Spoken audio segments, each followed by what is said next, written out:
네, 안녕하십니까. 교양수사 김희진입니다. 시작해보겠습니다.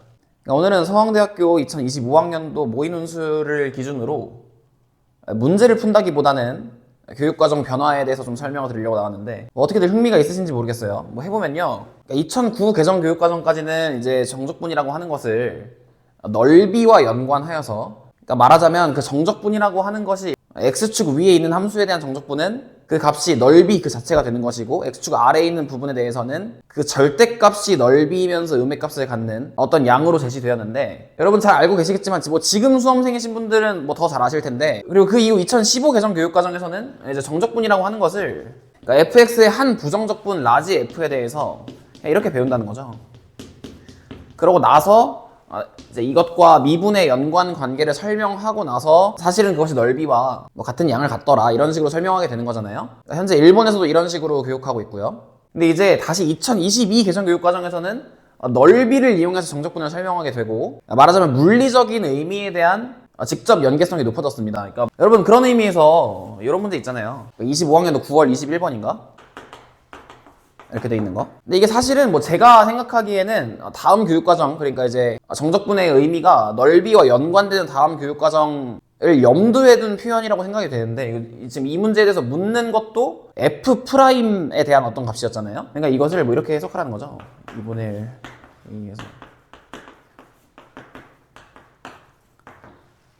이런 식으로. 그렇게 되면 적분에 대한 평균값 정리를 아는 분들은 아시겠지만, 우리나라 교육과정에 직접적으로 언급되어 있는 정리는 아닙니다.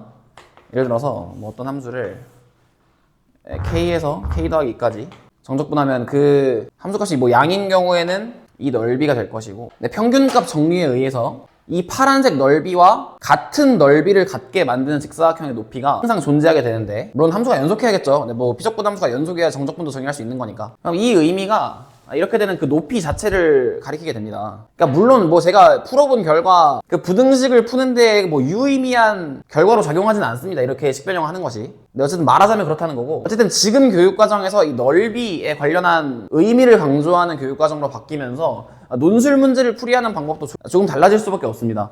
여러분, 이 문제 보시면 지금 두 함수 gx, hx가 닫힌 구간 AB에서 연속이고 열린 구간 AB는 모든 x에 대해서 hx가 gx보다 크거나 같은데요. 그럼 정적분도, A에서 B까지의 정적분도 hx가 gx보다 크거나 같음을 보이라고 합니다. 여러분, 이걸 넓이에 관련해서 표현하자면, 물론 구분구적 알고 계신 분들은 각각의 직사각형 넓이를 비교하는 것으로 괜찮겠지만, 넓이에 관련하여서 정적분의 정의를 배우신 분들은 gx와 hx의 값을 어떤 직사각형의 높이로 간주하여서 문제를 해결하시면 됩니다.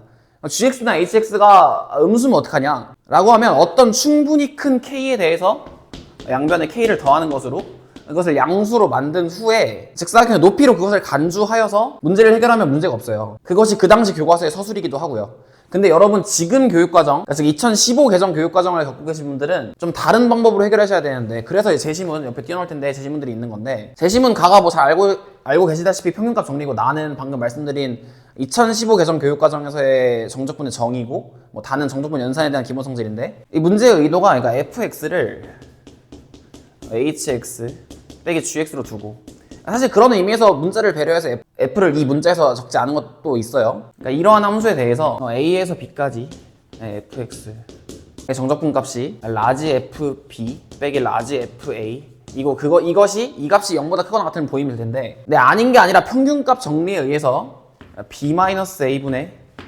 라지 fb 빼기 라지 fa는 fc가 되는 c의 값이 a와 b 사이에 존재하고요. 그 값은 당연히 0보다 크거나 같을 겁니다. 조건에 의해서. 그렇죠. 그리고 지금 스몰 fx가 연속이기 때문에 라지 fx는 미분 가능하고 연속이에요. 당연하죠. 그러므로 이 친구를 b-a fb 빼기 fa 로 본 후에 이것이 0보다 크거나 같다 라는 것으로 이 문제를 해결해야 합니다. 그러므로 제심은 가나다가 주어져 있는 거예요. 논술에서 제시문의 역할이 그러하기도 하고요. 그러니까 교육과정의 역사 자체를 학생 여러분들이 아실 필요는 없지만, 교과서에서 어떻게 가르치고 있고 우리는 어떻게 배우고 있는지가 사실은 시험에서 굉장히 중요한 요소로 작용합니다. 그러므로 이제 선생이라고 하는 것이 있는 거예요. 교과서도 당연히 혼자 공부하라고 만들어진 교재는 아니고요. 물론 수학적으로는 이것이나 방금 말씀드린 저것이나 동치 변형으로 만들어낼 수 있는 것 아니냐라고 말씀하실지 몰라도, 교육의 의미에서는 좀 다른 것입니다. 여러분 꼭 염두에 두시고 공부하셨으면 좋겠어요. 좀 더 하고 싶은 말은 앞으로 이제 더 하기로 하고 오늘은 여기까지 할게요. 네.